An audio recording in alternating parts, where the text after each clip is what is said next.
Yeah,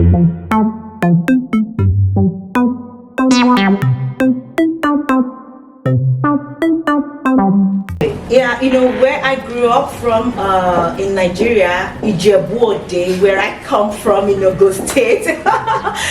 There's this family that I saw where I was growing up. I think I was about 10 years old then. And then I saw them being poor, not being taken care of. The children are so messy. And I said to myself, why is their life like this? Is this how life is supposed to be? Then I said to myself, if this is life for them, I'm sorry, I'm not going to take this for my own kind of life. So I've I've always known that my life has to be a very good one. And I have to have a good life. Hello, Joyce. How are you today? This is my typical response, EJ. I am too blessed to be stressed. I love it. Thank you. How did you meet your spouse?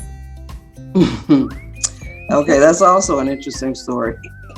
Back in that day, women accepted the fact that men will be men, mess around, because they're socialized differently. And they really are still being socialized the same way now, so they really are being taught to behave the way they do, and women too. So we have to understand the programming that goes on in our lives.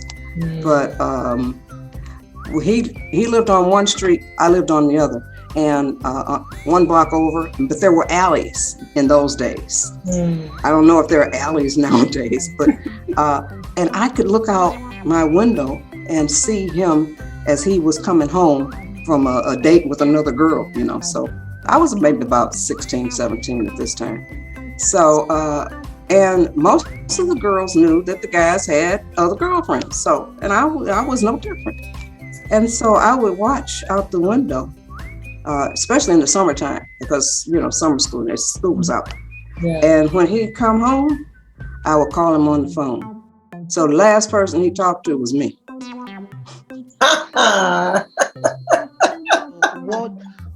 What would you say was the source of inspiration for you then to then actually choose what you chose to say, okay, this is how I think I can serve my world?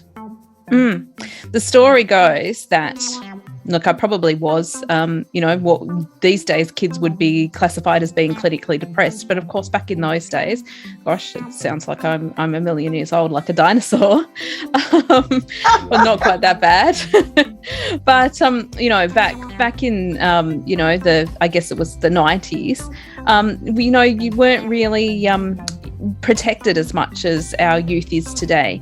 And I guess we're much more aware, but unfortunately, there was a lot of schoolyard bullying going on. I was still kind of carving out an identity due to my disability. I had the loss of a parent in those years as well. My dad passed away very unexpectedly, and there was a lot of bits and pieces that went along with that in terms of responsibility. And so I kind of got to that point where I was really struggling, and I had to give a presentation on a chosen subject for school.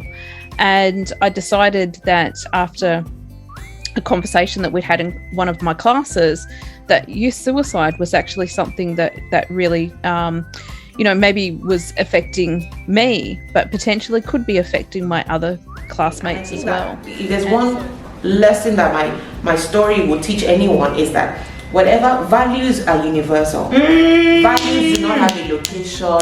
Values do not have. They don't have a nationality, and they don't have a color.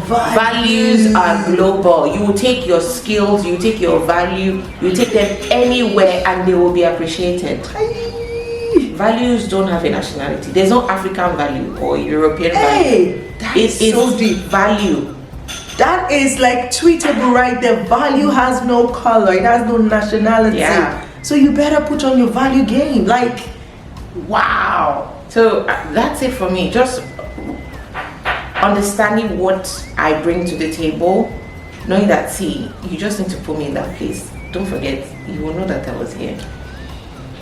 By the time I got to like my late teens and my early 20s, I found that it was it was a burden on my heart. I just always used to remember those aunties, and I used to, by the time GSM came out, I would send them text messages, tell them that I'm praying for them, and I actually used to pray for them, and I did not know that several years down the line, I would be like them.